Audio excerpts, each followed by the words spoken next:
Amém, meus irmãos? Graça e paz do Senhor Jesus. A gente vai dar seguimento aos nossos estudos no Evangelho segundo Lucas. Então, estamos no capítulo 18. Os versos de hoje são os versículos do 31 ao 34. Bom, então diz assim a palavra do Senhor. Jesus chamou à parte os 12 e lhes disse: Estamos subindo para Jerusalém, e tudo o que foi escrito pelos profetas acerca do Filho do Homem se cumprirá. Ele será entregue aos gentios, zombarão dele, insultarão e cuspirão nele. Vão açoitá-lo e matá-lo. No terceiro dia ele ressuscitará. Os discípulos não entenderam nada disso. O significado dessas palavras lhes estava encoberto, e eles não sabiam do que estava falando. Bom, então a gente tem caminhado no Evangelho segundo Lucas, e nós temos percebido que cada vez mais Jesus está dando ênfase nas características dos que fazem parte do reino de Deus. Primeiro ele começa com a parábola daquele rei que decide fazer uma festa e chama ali os seus convidados, e muitos deles o rejeitam, dizendo, não posso comparecer, comprei um campo, preciso cuidar do campo. Outro diz, acabei de me casar, não vou poder comparecer e tudo mais. E essas pessoas a qual Jesus estava ilustrando na parábola seriam o seu povo, a liderança de Israel. Então o rei, indignado com que aqueles seus amigos não participassem da festa do banquete, manda os seus servos então chamar as prostitutas, os publicanos, todos aqueles que estavam à margem e que eram considerados por aquela liderança, que eram rejeitados pela liderança. Então o rei os chama para participar desse grande banquete, visto que os seus o rejeitaram. Então a partir de então Jesus começa a mostrar algumas coisas acerca do reino de Deus, mostrando que o reino de Deus também são das crianças, por exemplo. Quando os discípulos tentam repreender as crianças que não cheguem perto de Jesus, Jesus então repreende os seus discípulos, dizendo que o reino de Deus também são das crianças, e que aqueles que querem fazer parte do reino de Deus precisam ter um coração semelhante ao de uma criança. Nós temos também a parábola da viúva persistente, onde Jesus ensina seus discípulos por meio dessa parábola que eles devem orar sem desistir, sem desanimar, porque se aquele juiz iníquo concedeu graça àquela viúva, depois de ela tanto persistir, quanto mais Deus, que é bom, não vai socorrer aqueles que clamam a Ele de dia e de noite. Então, vários exemplos Jesus tem mostrado acerca de de quem são os que fazem parte do reino de Deus, ou seja, todos no sentido, todos os públicos, não estava, como posso dizer, exclusivo aos letrados, aos sábios segundo esse mundo, mas muito pelo contrário. Deus escolheu chamar as coisas loucas deste mundo para confundir os sábios desse mundo. E também o coração, e como que é a atitude desses que são do reino de Deus, um coração semelhante de uma criança, ou os que não confiam em suas riquezas, como o jovem rico confiou, mas confiam somente em Deus.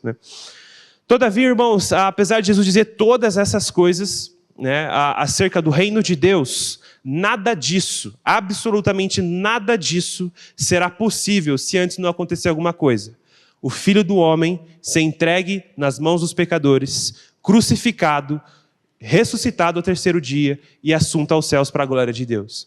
Então, em meio a todos esses anos ali que Jesus estava com os seus discípulos, a gente não tem informações geográficas exatamente de onde eles estavam, mas como a gente vê no versículo 1, quando diz que eles estavam subindo para Jerusalém, então estava próximo ao palco, o grande palco do espetáculo de Deus ao mundo, entregando o seu Filho, ressuscitando ele para a nossa justificação. Então vamos lá no versículo 31, onde diz assim: Jesus chamou à parte os 12 e lhes disse: Estamos subindo para Jerusalém, e tudo o que foi escrito pelos profetas acerca do Filho do Homem se cumprirá. O que parece aqui que Jesus está fazendo com seus discípulos é que nesse tempo todo que eles estão caminhando junto, eles puderam ser testemunhas do cego enxergando, do surdo ouvindo, do coxo salteando de alegria. Várias coisas, eles foram testemunhas visíveis. E eles estavam se alegrando porque o nome de Jesus se fazia conhecido em toda a região, né? Mas essa é a terceira vez que Jesus, ele prediz os seus sofrimentos e a sua ressurreição. Ele já tinha dito isso 2 vezes no capítulo 9 de Lucas, né? O que parece que é intencional da parte do Senhor, dizendo, olha, vocês estão felizes com o que está acontecendo, mas eu não posso deixar de alertar vocês do futuro sombrio que vai acontecer, que foi predito pelo profeta Isaías. Ferirão o pastor e as ovelhas se dispersarão, né? Então, quando Jesus chama a parte os 12, é nessa intenção. Jesus estava anunciando para as multidões acerca do reino de Deus, ensinando, instruindo. Então ele chama os seus discípulos à parte, né, para agora anunciar isso, né, o que ele já tinha anunciado há um tempo, mas novamente reforçando acerca do seu sofrimento. Uma coisa que eu acho interessante literalmente essa intimidade de Jesus com os seus discípulos, né? Como assim? A intenção é literalmente que eles não sejam pegos de surpresa, né? Não fiquem escandalizados com o que vai acontecer. Mas ele está sempre deixando claro o que precisa acontecer. E olha que interessante que diz no Salmo 25, no versículo 14. O Senhor confia os seus segredos aos que o temem e os leva a conhecer a sua aliança. Então Jesus não deixou oculto o seu futuro.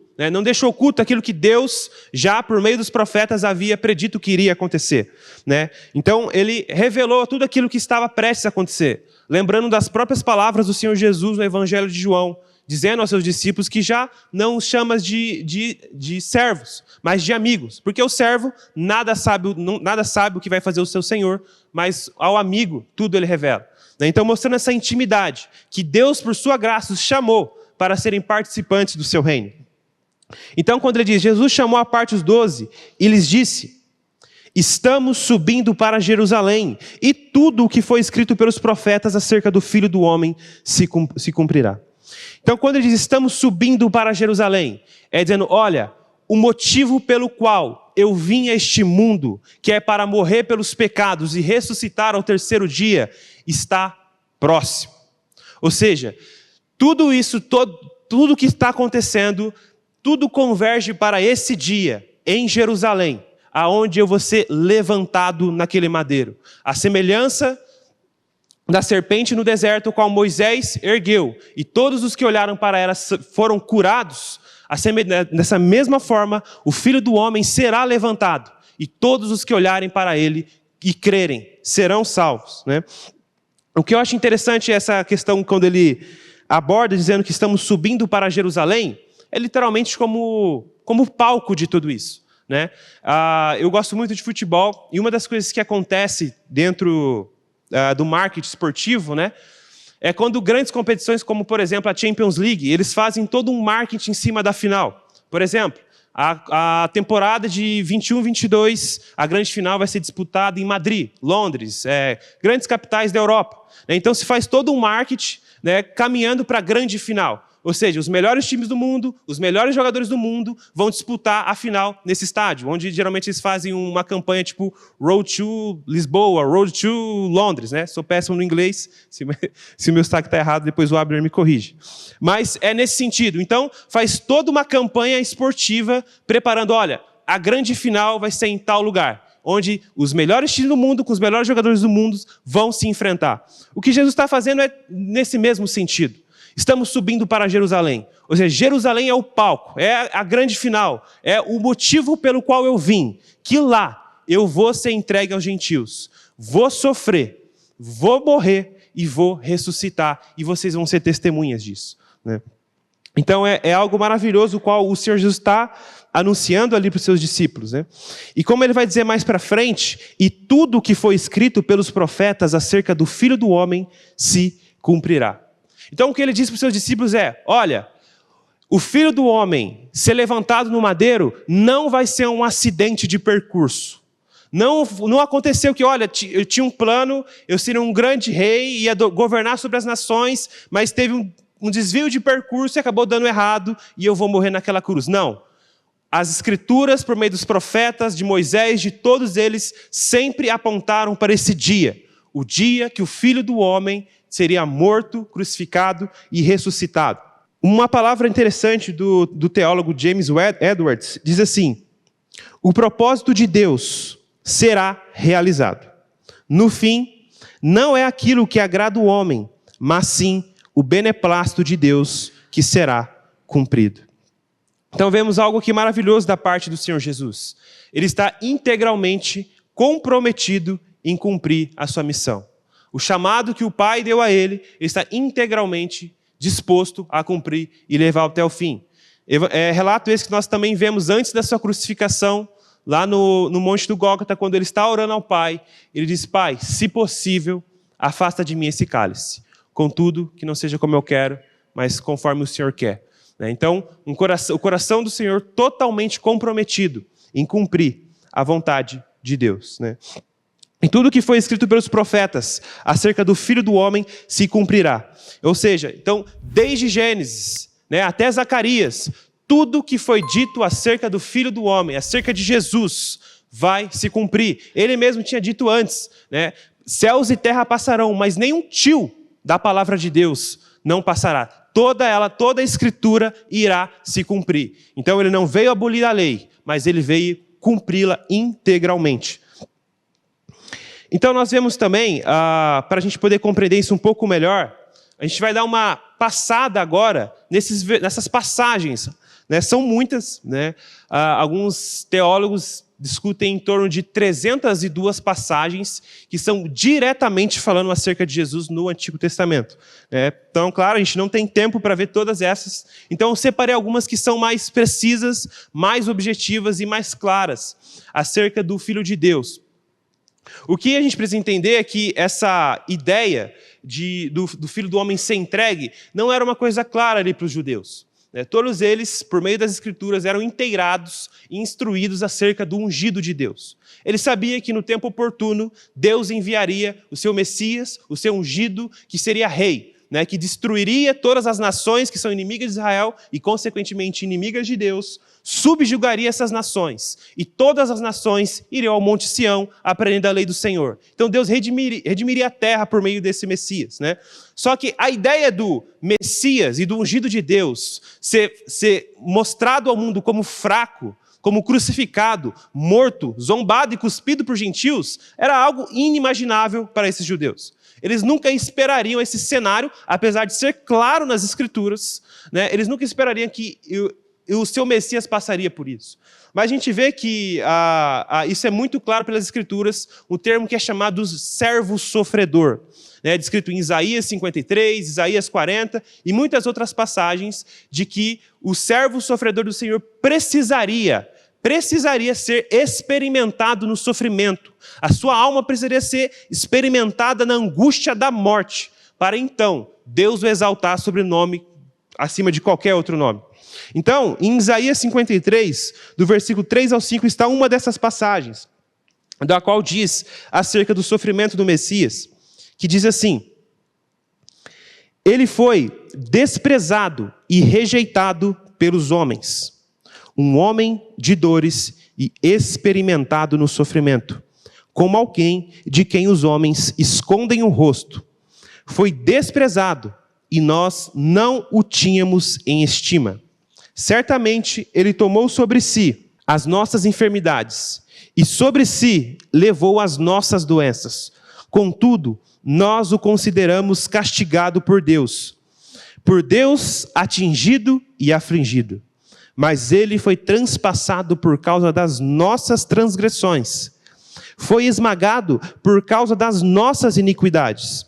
O castigo que nos traz a paz estava sobre ele, e pelas suas feridas fomos curados. Então Isaías aqui, ele profetiza milhares de anos atrás acerca dos sofrimentos que o Messias precisava passar. E o que ele deixa claro aqui é que o Messias em si, ele sofreu das duas formas. Não só fisicamente, como a sua alma sofreu. Como vai dizer que ele foi castigado por Deus, afligido. né? Ele foi transpassado por causa das nossas transgressões, foi esmagado por causa das nossas iniquidades, né? Mas como vai dizer que ele foi desprezado, rejeitado, né? Alguns psicólogos entendem que a dor da rejeição e do desprezo muitas vezes supera uma dor física, né? Se, por exemplo, talvez é melhor você tomar um soco na cara e, sei lá, rasgar o seu supercílio do que você ser desprezado e humilhado publicamente. Porque essa dor é na alma, é no coração, né? Então ali não tem Buscopan, não tem Dorflex, não tem nada que venha curar isso, né? Senão o próprio Senhor Jesus, né? Mas então o Messias ele foi humilhado dessa forma. Sua alma foi ele foi desprezado e rejeitado pelos que eram seus. Como João bem escreve no começo, ali no prólogo do seu evangelho, que ele veio para os que eram seus, mas os seus não o receberam, né? Então, Jesus foi rejeitado pelo seu próprio povo, né? Então, Isaías descreve isso claramente, que ele seria transpassado, que ele seria moído. Então, quem visse, concordaria, olha, que bom, porque ele era um herege, é isso que tinha que acontecer. Mas o cenário por trás mas é por sua causa, é por minha causa, é por causa dos discípulos, é por causa de todo aquele que crê de todo o coração no Senhor Jesus. Esse era o plano de Deus por trás, e é isso que ele fez por trás. Embora aos olhos humanos todos concordaram, é isso que tem que acontecer com ele, né? Mas por trás era por causa dos nossos pecados e por causa das nossas transgressões. O Salmo de número 22, dos versículos 7 a 8. Todos os que me veem zombam de mim. Abrem a boca e balançam a cabeça. Recorra ao Senhor, que o Senhor o liberte, que ele o livre, já que lhe quer bem. Então a gente vê aqui já o salmista profetizando acerca do sofrimento do Messias, dessa chacota, dessa humilhação, como diz, todos os que me veem zombam de mim. A Escritura em Deuteronômio deixa bem claro, maldito todo aquele que for pendurado no madeiro. E nós sabemos que Deus fez Cristo, que era justo, maldito, para que nele nós fôssemos feitos justiça de Deus. Mas agora pensa naquele momento, quando o Filho de Deus estava pendurado na cruz, todo destruído, desconfigurado, de tantos açoites, de tanta humilhação, de tanto que os soldados romanos bateram nele, né, cuspido e humilhado. Então todos os que viam ele pendurado, e como muitos historiadores entendem, muito possivelmente nu, pelado naquela cruz, todos que olhavam para ele zombavam. Olhando aquele homem pendurado no madeiro, ninguém via beleza alguma. Todos concordaram. Ali, unanimemente, é como se fosse o megafone ou a sentença da humanidade, dizendo, nós odiamos a Deus. Foi aquela sentença universal. Todo mundo ali agora se fez culpado pelo sangue do Filho de Deus, né? Então, como o Salmo diz, todos que me veem zombam de mim. Abrem a boca e balançam a cabeça. Recorra ao Senhor, que o Senhor o liberte, que ele o livre, já que lhe quer bem. Então, aquelas pessoas chacotavam de Jesus, zombavam dele. Olha, vai, você não é o Filho de Deus, você não é o Messias, não é tudo isso. Vai, clama a Deus, pede para ele te tirar dessa cruz. Vamos lá. Cadê ele agora? Cadê aqueles sinais, maravilhas? Vai, faça alguma coisa para sair dessa cruz. Então, ele era humilhado, né? E eu acho que todo mundo aqui já passou por uma situação de humilhação e a gente sabe a dor que é ser humilhado, que é ser desprezado, né?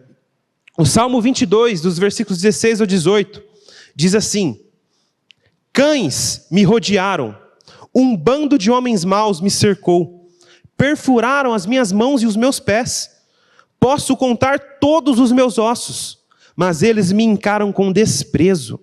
Dividiram as minhas roupas entre si e lançaram sortes pelas minhas vestes. Olha aqui, irmãos, como era claro os sofrimentos de Jesus nas Escrituras. Cães me rodearam, né? Então ele diz aquelas pessoas, aqueles soldados romanos, a liderança judaica, a multidão, que muito possível alguns deles disseram, Hosana nas alturas, agora ali, crucificam, né? Solte Barrabás e crucifique a este. Esses cães ferozes estão me rodeando, todos olhando para mim. Um bando de homens maus me cercou. Perfuraram as minhas mãos e os meus pés, profetizando acerca da cruz. Posso contar todos os meus ossos. Essa ideia de posso contar todos os meus ossos era a posição que o crucificado ficava, né? Visto que ele não tinha mais fôlego, ele descia a sua cabeça, né? Não conseguia olhar muito para o alto, porque ele estava com a cabeça baixa para tentar puxar a respiração. Então, ele mesmo via o estado do seu corpo, via os flagelos, o sangue derramado, né? Então, quando ele vai dizer, posso contar os meus ossos, então, muito possivelmente, a carne viva dos flagelos estavam expostos. Então, ele via tudo aquilo, mas eles me encaram com desprezo. Ou seja, então, mesmo eles sabendo que eu sou inocente, eu não tenho acusação alguma para estar aqui, todo mundo que via, olhava com desprezo. Olhava para ele e falava assim, que bom, Deus seja louvado que esse baderneiro foi crucificado. Todos zombando dele, desprezando a ele. Dividiram as minhas roupas entre si e lançaram sortes pelas minhas vestes. Relato esse que nós temos no Evangelho, que os soldados romanos pegaram as roupas de Jesus, e esse é um dado histórico que muitos comprovam que ele estava nu, né? Alguns tentam apagar, falam, não, Jesus não ficou pelado, ele ficou com uma tanga, né? Porque seria muito desonroso ele ficar na cruz, mas não faz sentido, irmãos. Jesus era inimigo deles, né? Então, assim, se tinha uma coisa que eles não queriam, era tipo assim, tá pegando pesado demais, né? Deixa o cara pelo menos morrer com roupa. Não. Leva ele até a última consequência de humilhação. Que ele sofra o pior dos sofrimentos. E que ele seja envergonhado da pior maneira possível. Que ele fique nu, exposto, para que todos vejam, né, o seu sofrimento. Então os soldados ali, como é relatado nos evangelhos, tiram sortes com suas vestes, né? Pegam as vestes de Jesus e tiram sorte, dividem entre eles. Em sinal de chacota, né? Fica você com o manto, fica você com a túnica, né? Zombando, né? E ele vendo tudo isso.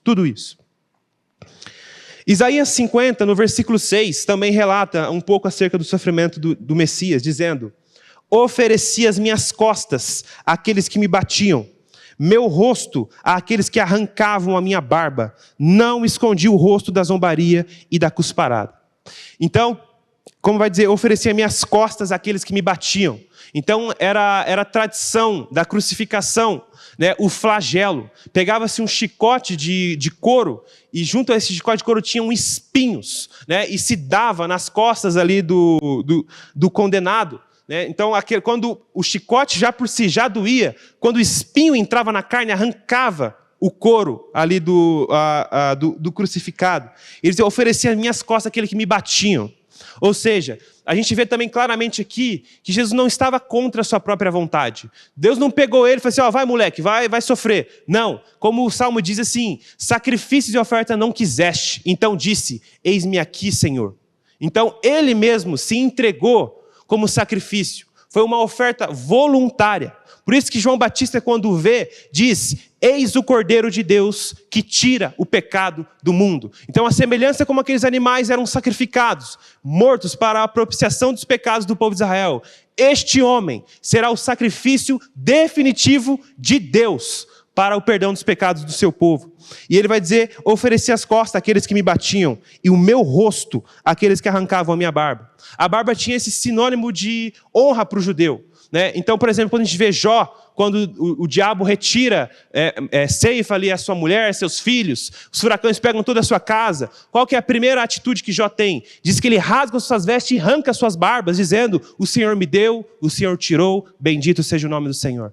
Então o fato de rasgar as vestes e arrancar a barba era um sinal de humilhação. Olha, eu estou me humilhando diante do Senhor. Então quando esses soldados arrancaram a barba de Jesus, era nesse sentido, pegar, irmãos, a gente não está falando de uma coisa, não tinha maquininha nem nada. Pegavam na mão e arrancava com força, humilhando o crucificado. Então a ideia era literalmente isso, chacotar, zombar, arrancar com a própria mão. Só que o que é interessante aqui é que o Filho de Deus, mesmo diante dessa humilhação, desse escárnio, ele não ficou se sentindo um coitadinho. Né? Ele não ficou, ai, que triste, ou coisa do tipo. Quando ele vai dizer, ofereci minhas costas que me batiam, e não escondi o rosto da zombaria e da cusparada, quer dizer que no coração dele ele estava firme. Ele estava encarando de frente esses homens, embora sem usar arma, sem usar espada, sem usar nada. Ele estava na sua mente concentrado, eu preciso passar por isso. Como vai dizer, não escondi o rosto da zombaria e da cusparada. Né, cuspiam diretamente no Filho de Deus, no Rei da Glória. Né? O que a gente vai vendo, como que a sentença deles aumenta. Se não bastassem eles matarem os profetas, agora eles mataram o próprio Filho de Deus, cuspindo em seu rosto. Um dado interessante é que esses espinhos aqui era uma coisa que não existia antes da queda. Os espinhos foram criados por Deus como sentença ao homem pelo seu pecado, que os espinhos cresceriam em meio às plantações como forma de dificultar o trabalho do homem, por sentença de seu pecado. E agora a gente vê esses mesmos espinhos nas costas do Filho de Deus, também refletindo isso. Ele levando sobre si a nossa culpa, as nossas transgressões, os nossos pecados. Daniel 9:26 diz assim: depois das 62 semanas, o ungido será morto e não haverá lugar para ele. A cidade e o lugar santo serão destruídos pelo povo do governante que virá. O fim virá como uma inundação. Guerras continuarão até o fim e desolações foram decretadas. Então Daniel, profetizando acerca desse tempo do Império Romano, diz que dentro de todos esses acontecimentos externos, uma coisa seria interessante ali: depois das 62 semanas, o ungido será morto. Então Daniel também dizendo claramente acerca da morte do servo sofredor do Filho de Deus. Eu quero ler um relato de um historiador chamado Charles Horner, que fala sobre a crucificação. Diz assim: pois de fato, uma morte por crucificação parece incluir tudo o que a dor e a morte podem ter de horrível e medonho: tortura, cãibras, sede, fome, insônia, febre traumática, tétano, vergonha pública, longa continuação de tormento, horror da expectativa, mortificação das feridas não tratadas, todas intensificadas, até o ponto em que podem ser suportadas, mas todas parando um pouco antes do ponto que daria ao sofredor o alívio da inconsciência. A posição não natural tornava todos os movimentos dolorosos, porque estava na carne viva. Então qualquer movimento, a madeira, os fiapos da madeira entravam nas feridas. A posição natural, todos os movimentos dolorosos, as veias dilaceradas e os tendões esmagados latejavam de angústia incessante. As feridas inflamadas pela exposição gangrenaram gradualmente. As artérias, especialmente da cabeça e do estômago, incharam e ficaram sobrecarregadas de sangue. Enquanto cada variedade de miséria aumentava gradualmente, foi acrescentada a eles a dor insuportável de uma sede ardente e violenta. E a gente vê esse relato nos evangelhos, que depois de todo o flagelo, toda a humilhação, Jesus teve sede. E ele pediu água, e o que os soldados fizeram? Deram uma esponja ali com vinagre, que era a mesma esponja que era usada para lavar o ânus do crucificado, na boca dele, como sinal de humilhação. E o vinagre aumenta a sede. E todas essas complicações físicas causavam, isso aqui que é interessante, causavam uma excitação e uma ansiedade interna que faziam com que a própria perspectiva da morte, sim, da morte, o terrível inimigo desconhecido, em cuja aproximação o homem geralmente mais estremece, tenha o aspecto de um alívio e delicioso e requintado. Ou seja, mediante a todos aqueles sofrimentos que o crucificado passava, a morte, aquilo que todos os homens temem, se tornava uma bênção. Todo aquele crucificado não via a hora de morrer, de dar o seu último suspiro para cessar com esse sofrimento. No versículo 33, aqui é interessante, porque embora Jesus agora discorre acerca desses sofrimentos que ele precisava passar, então aqui a gente vê uma escandalosa luz de esperança, porque ele vai dizer assim, 33, vão açoitá-lo e matá-lo, no terceiro dia ele ressuscitará. Ou seja, Pedro, Tiago, João, Filipe, todos vocês, sim, eu vou ser entregue nas mãos dos gentios, eu vou sofrer tudo isso, mas no terceiro dia eu vou ressuscitar. A morte é nada menos do que uma das minhas servas. O Filho de Deus vai triunfar sobre a morte. Esse inimigo que é tão tenebroso aos homens, eu vou vencer.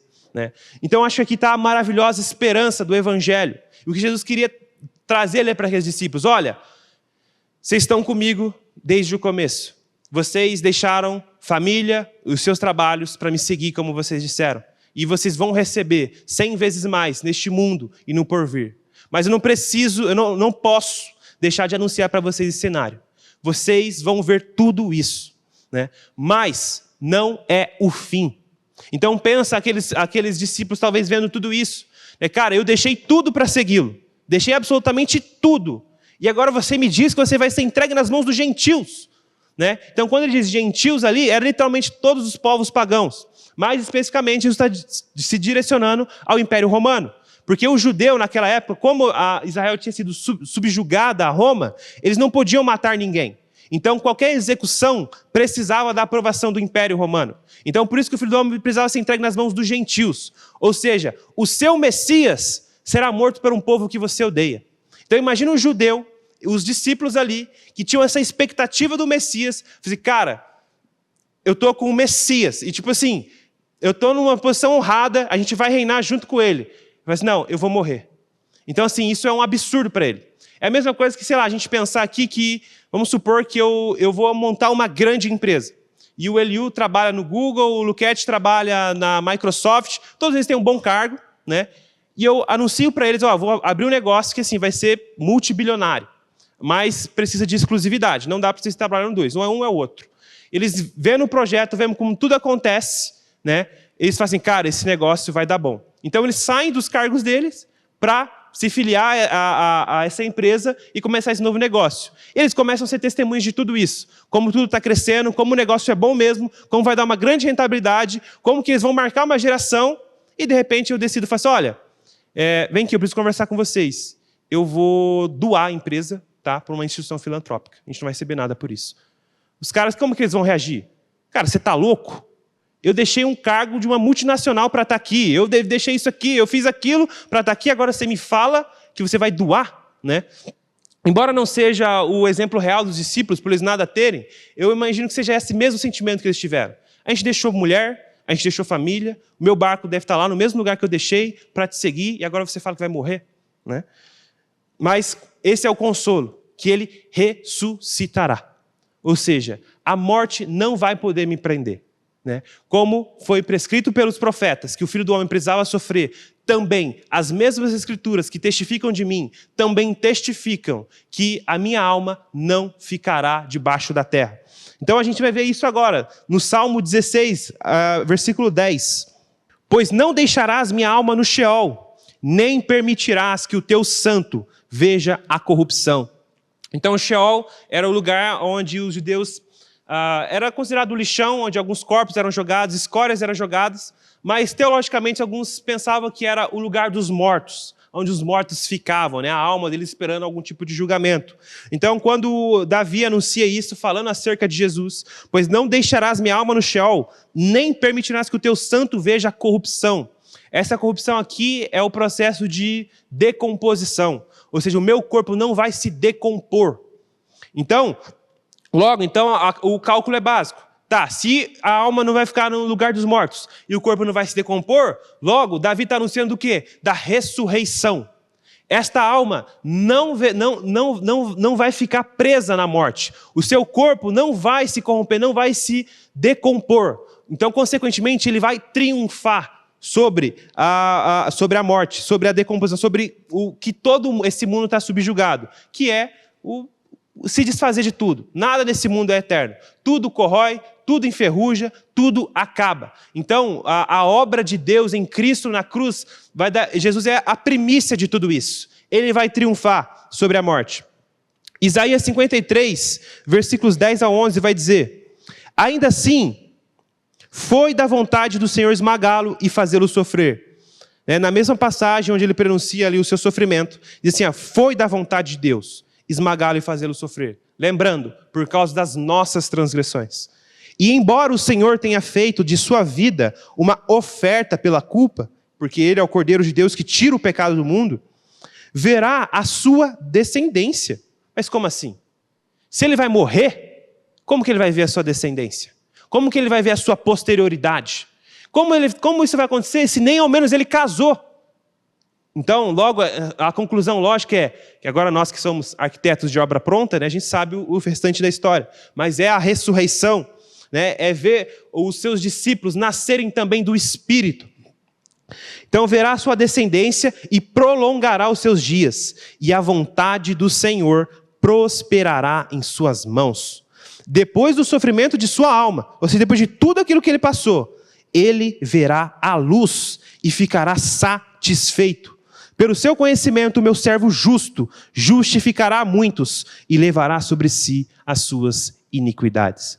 Ou seja, então, apesar desse vale da sombra da morte que o servo de Deus passou, ele verá a luz, né? Então é como aquela caverna escura que tem um feixe de luz, e essa é a ressurreição. Quanto mais perto vai chegando, mais a luz vai crescendo, crescendo, e as trevas vão se esvaindo. Essa é a ressurreição do Senhor, né? Ele verá a sua posterioridade, e a vontade de Deus prosperará em suas mãos. Ou seja, ele vai ressuscitar, ele vai vencer, e ele vai ser esse sumo sacerdote, a nova aliança, esse profeta, esse mediador.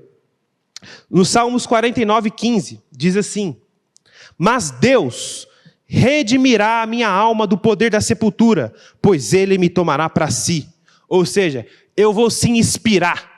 O meu coração vai parar sim de bater. Não haverá mais o fôlego de vida nos meus pulmões. Mas ao terceiro dia, Deus me tomará para si. Ele vai me ressuscitar. O meu corpo não vai ver a corrupção. Isso é maravilhoso, porque nós vemos claramente essas coisas se cumprindo na vida de Jesus. Eu queria dar uma breve reparada como isso aconteceu na prática, né? A gente viu que Jesus profetizou, não só Jesus, como toda a Escritura testemunhava, que ele seria zombado e insultado. Em Lucas 22, do 63 ao 65, onde já são os capítulos que Jesus é crucificado, diz assim: os homens que estavam detendo Jesus começaram a zombar dele e bater nele. Cobriam seus olhos e perguntavam: profetize, quem foi que lhe bateu? E lhe dirigiam muitas outras palavras. Ou seja, vendavam ele, davam socos e pontapés. Vai, mostra aí quem que bateu em você agora. Então, como cães, cercando ele, né? Ele não podendo ver nada e de maneira covarde, o agredindo e falando: vai, profetize, você não é o filho de Deus? Você não sabe todas as coisas? Então quem te bateu? Quem te deu esse seu soco no estômago? Quem te deu esse pontapé agora? Fala, né? Outro é que ele seria morto. Jesus bradou em alta voz: Pai, nas tuas mãos entrego o meu espírito. Tendo dito isso, expirou. Ou seja, então depois dessa jornada no sofrimento, ele entrega o seu espírito ao Pai e expira e morre, né? E não muitos tentam suprimir a verdade da ressurreição, dizendo que Jesus não morreu, né? Que ele, na verdade, foi levado à sepultura vivo, então por isso que o corpo dele sumiu. Mas a Escritura é clara, ele expirou, acabou o seu fôlego, né? O autor da vida morreu. Ressuscitou, outra verdade predita pelos profetas, Lucas 12, do 1 ao 8. No primeiro dia da semana, no domingo, dia da Páscoa, da ressurreição, na semana de manhã, bem cedo as mulheres tomaram as especiarias aromáticas que haviam preparado e foram ao sepulcro, né? Então eles iam ungir o corpo de Jesus. Encontraram removida a pedra do sepulcro, mas quando entraram, não encontraram o corpo de Jesus. Ficaram perplexas, sem saber o que fazer. De repente, 2 homens com roupas que brilhavam como a luz do sol, colocaram-se ao lado delas. Amedrontadas, as mulheres baixaram o rosto para o chão, e os homens lhe disseram: por que vocês estão procurando entre os mortos aquele que vive? Ele não está aqui, ressuscitou. Lembrem-se do que ele lhes disse, quando ainda estava com vocês na Galileia. É necessário que o Filho do Homem seja entregue nas mãos de homens pecadores, seja crucificado e ressuscite no terceiro dia. Então se lembraram das suas palavras, né? Então nós vemos gloriosamente o Filho de Deus triunfando sobre a morte, a pedra do sepulcro removida, né? E Jesus glorificado como ele tinha dito que seria. A previsão do sofrimento e da ressurreição é uma revelação radical que contrasta com a expectativa de um Messias triunfante. Ou seja, é isso que eles criam. O Messias vai vir, vai destruir todo mundo, a gente já vai estar com ele, né? Então isso contrasta, porque agora Jesus falou que ele vai morrer, vai sofrer, mas vai ressuscitar. Jesus está preparando os seus discípulos para entender que o caminho para a vitória e a realização no reino de Deus passa pelo sofrimento e pela morte. Então ele precisava passar pelo sofrimento e pela morte para ser o autor da nossa salvação. O versículo 34 vai dizer assim, voltando para Lucas 18, os discípulos não entenderam nada disso. O significado dessas palavras lhes estava encoberto e eles não sabiam do que eles estavam falando. Então, pela terceira vez Jesus falando, eles não entenderam. Os discípulos não entenderam nada disso. Primeiro, muito possível, pela sua expectativa, né? Tá, peraí, eu estava esperando que Jesus, que o ungido viria triunfantemente, subjugaria todos os nossos inimigos e agora ele morre. Não estou entendendo. Explica para nós aí, né? E até mesmo, eu imagino que, como já era a terceira vez que Jesus estava anunciando, eles tinham esse receio de perguntar. Né? Tipo assim, Jesus, vou ser sincero com você, não estou entendendo. Explica para a gente. Então eles tinham meio que esse receio. Sabe quando alguém te fala uma coisa, aí você fala, aham. Aí você entendeu? Entendi, mas você não entendeu nada. Você fica com vergonha de perguntar de novo. Né? É tipo isso. É tipo eles, não entendi, morto, crucificado, tal. Entendeu? Entendi. Não entendi nada. Não entendi nada do que vai acontecer. Né?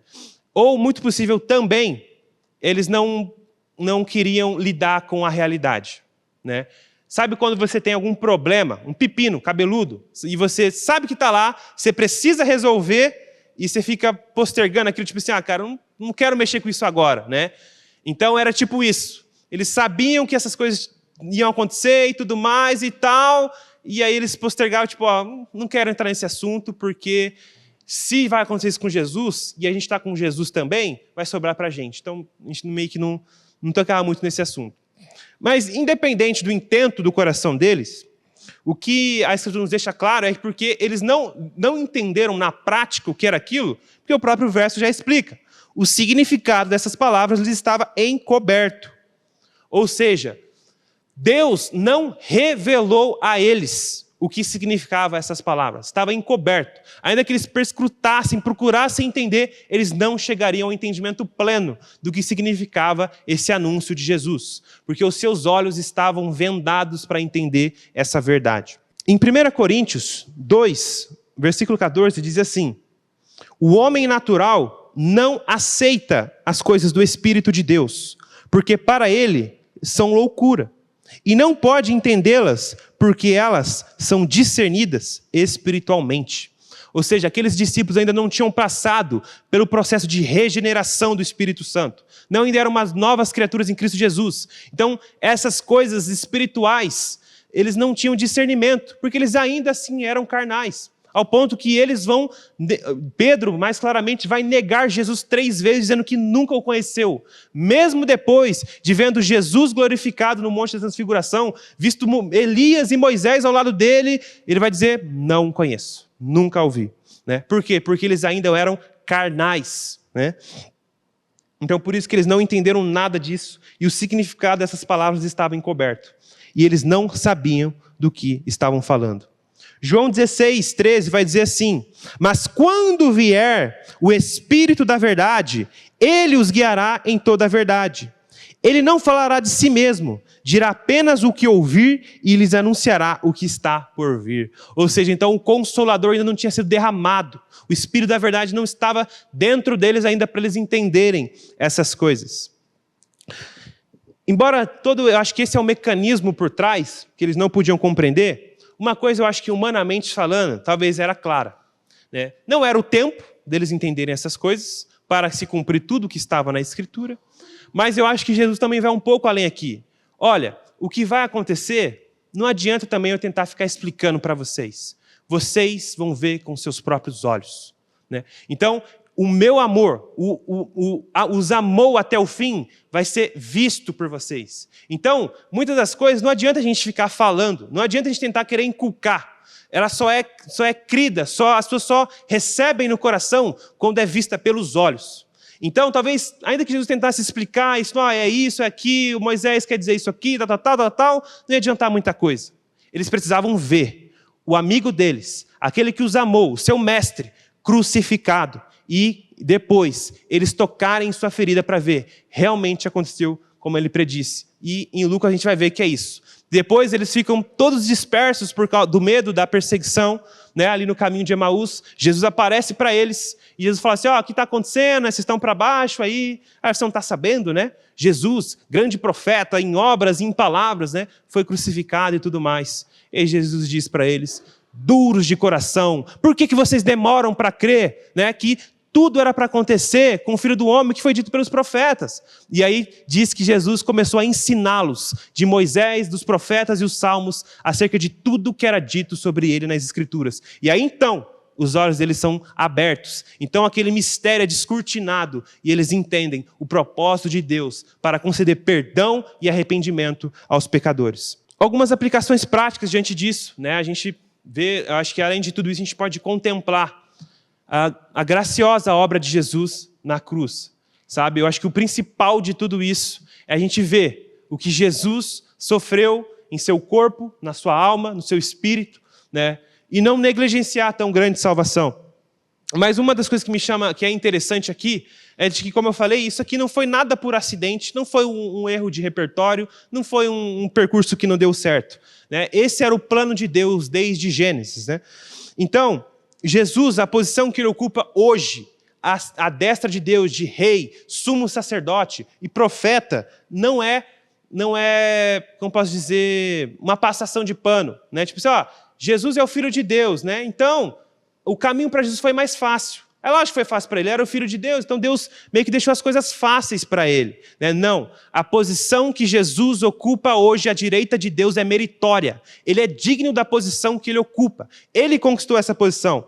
E em Hebreus 2:10 vai deixar isso mais claro para nós, que diz assim, para levar muitos filhos à glória, convinha, ou seja, era necessário, era o mínimo esperado que Deus, para quem e por meio de quem tudo existe, aperfeiçoasse por meio do sofrimento o autor da salvação deles. Ou seja, para que você ocupe essa posição de ser esse mediador entre Deus e os homens, você precisa ser homem. Você precisa experimentar na carne, na alma, o que é ser homem, o que é ser humano, né? Então, era necessário que ele passasse pelo vale da sombra da morte. Era necessário que a sua alma fosse batizada no sofrimento. É a mesma coisa que a gente comprar um busão aqui e eu chegar para o Jubiga e falar, Jubiga, dirige o busão?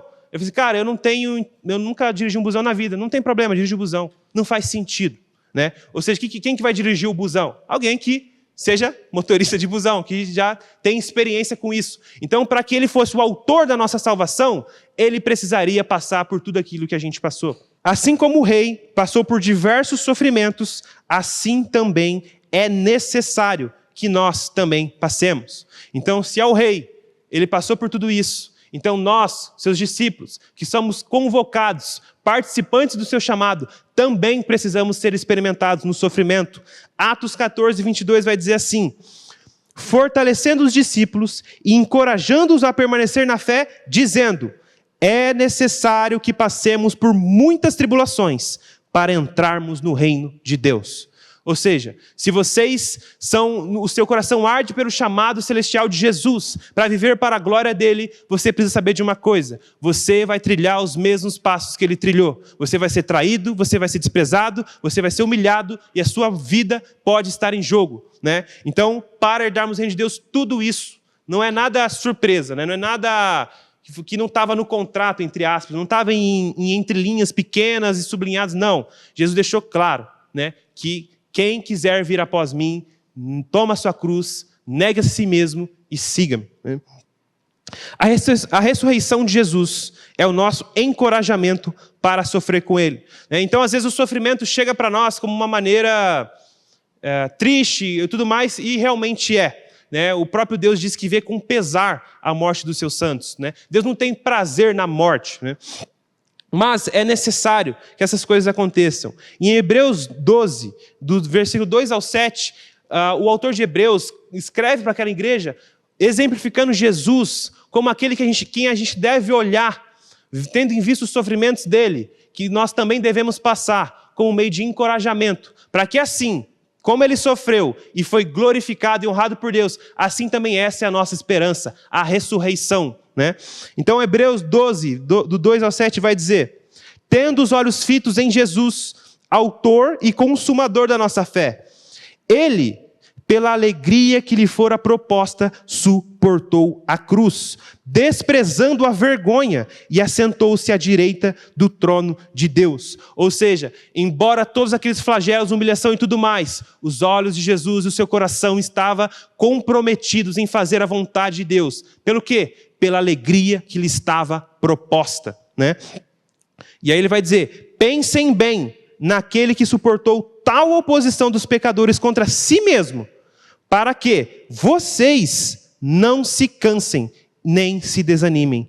Na luta contra o pecado, vocês não resistiram até o ponto de derramar o próprio sangue.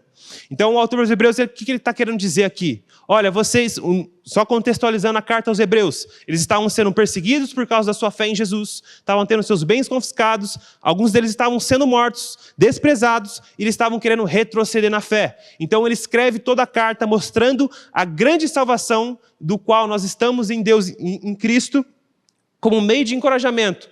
E isso na prática ele fala: você quer ser encorajado? Olha para Jesus, que por essa mesma alegria que está te proposta, ele também foi proposta a ele. E ele suportou essa cruz, suportando a ignomia, a vergonha, tudo isso. Para o quê? Para que vocês não se cansem e nem se desanimem. Ou seja, quando nós muitas vezes murmuramos, estamos desanimados, coração desanimados na fé, nós devemos olhar para aquilo que Cristo fez na cruz, lembrar os sofrimentos dele e a glória da sua ressurreição como meio de encorajamento. É porque ele vai dizer: na luta contra o pecado, vocês ainda não resistiram até o ponto de derramar o próprio sangue. Então, na prática, olha, vocês estão murmurando, vocês estão reclamando, mas vocês nem derramou sangue ainda contra o pecado. Ele foi até o fim, custou a sua vida. Ele foi até a última consequência em sua obediência a Deus. E vocês nem chegaram nesse ponto ainda e vocês já estão murmurando. Então, olhem para ele, para que vocês não se cansem e nem se desanimem. Por quê? Porque da mesma maneira que Deus não permitiu que a sua alma ficasse na sepultura, o seu corpo fosse decomposto, assim Deus prometeu a nós, que nós, na semelhança de Jesus, também seremos glorificados como Ele foi em seu corpo. Então, irmãos, essa é a exposição que o Senhor deu para nós, que a gente não negligencie tão grande salvação, que nesses momentos de tristeza da alma, de angústia, de desânimo na fé, a gente lembre-se de Jesus, do que Ele sofreu, da sua ressurreição, para que a gente não despreze tudo isso. Para que a gente não, como Paulo diz aos Coríntios, a sua graça não foi em vão para comigo. Que a gente não despreze tudo isso, não dê o devido valor ao que Deus fez em Cristo para a nossa salvação. Muito pelo contrário, que seja um ânimo para o nosso coração, para suportar a vergonha, a desonra, a chacota, até mesmo o sofrimento, por amor a Cristo e ao seu Evangelho. Porque eis que venho em breve e trago comigo a coroa da vida. E aquele que perseverar até o fim, esse será salvo. Amém?